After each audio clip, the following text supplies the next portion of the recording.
Hey, it's Heidi from A Lively Hope, and I'm here with my Making Stuff in the Mountains monthly update for October. I'm going to share with you the books I read in October, mostly my 4 and 5 star books, and then I'll show you the projects I've been working on. So, I kind of struggled with reading in October, just a lot of things going on in the world and in our family. And I feel like my brain was really struggling to keep up. So I don't have quite as many 5-star reads as I did last time, but that is fine. That's just how reading goes, I feel like. So my first 5-star read is called Sandwich by Catherine Newman. This book has been everywhere. And honestly, I try to kind of wait when books are really buzzy because I tend to not agree with really hyped up books. I tend to not agree with reviews. And this one, I'm so happy to say, I totally feel like it deserves the buzz that it is getting, specifically for middle-aged women like me. Excuse me. I loved the characters. I loved the menopausal rage. I loved just this family all together in one beach house, all the different generations coming together and knowing each other really well. I loved the the love between the main character and her husband, and it was just so touching and a little bit challenging as far as hard things happen or are discussed, but they, as families who are close and work at it they figure things out. And I loved that. A very different direction. The next book is The Appeal by Janice Hallett. This was mostly just fun. It's like a murder mystery, an epistolary story, so told through emails and text chains and all sorts of mixed media, and very fun, very propulsive. This is one that I just wanted to be reading it all the time.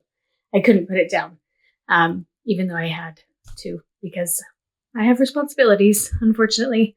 But I really enjoyed that one, and really good, I think, for this time of year. I'm always looking for a mystery in October. That was very fun. I reread for a book club A Thousand Splendid Suns by Khaled Hosseini, and I am probably saying that wrong, but this book I read when it first came out many years ago, and it absolutely destroyed me then, and it absolutely destroyed me again this time. It's a hard story, well told. It's beautiful. The writing's incredible. The characters are real. I get emotional about books. It's totally fine. This is a hard story, and one I didn't think I would reread, but because my book club did, I did, and I'm really glad that I did. I feel like I approached it differently 15 or 20 years later, however long it's been since this came out.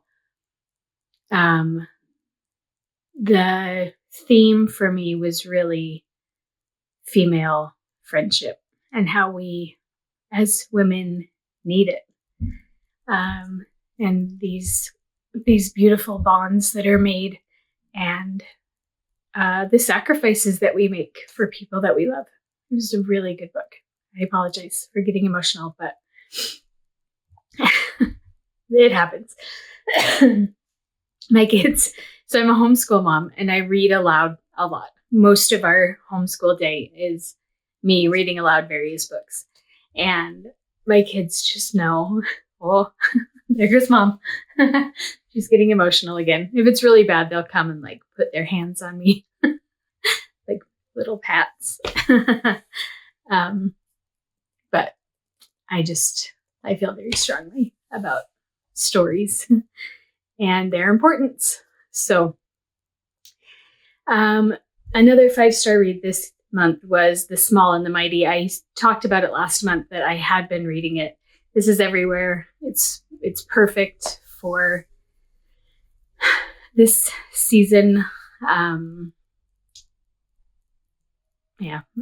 don't have very many words left about the election in the United States, but this book gives me hope for the future.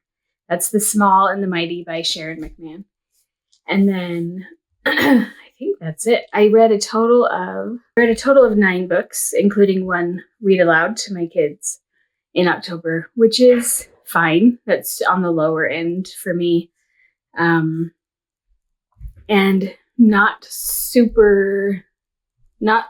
many of the books were just kind of fine. But those are the few that stood out to me in October. So that's my reading report.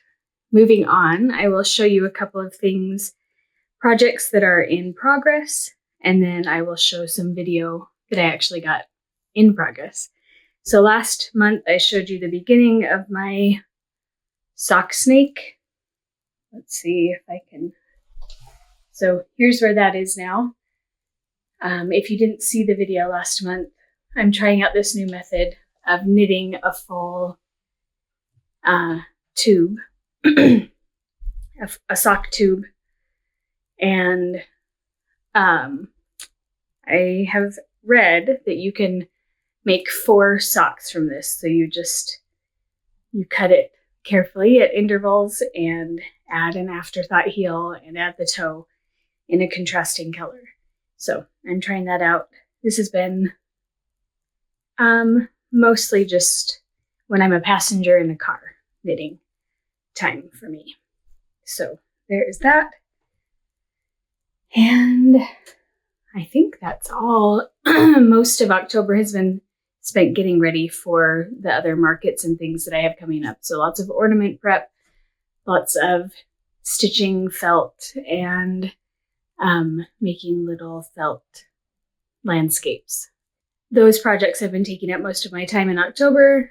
The good news is my first market is coming up next week, and after that I will have quite a bit more time for more personal projects and designing new kits and patterns, as well as, finished embroidery pieces. So that is what is coming up for me. And in just a minute, I will come back and show you some of the things I've been working on. Okay, talk to you later.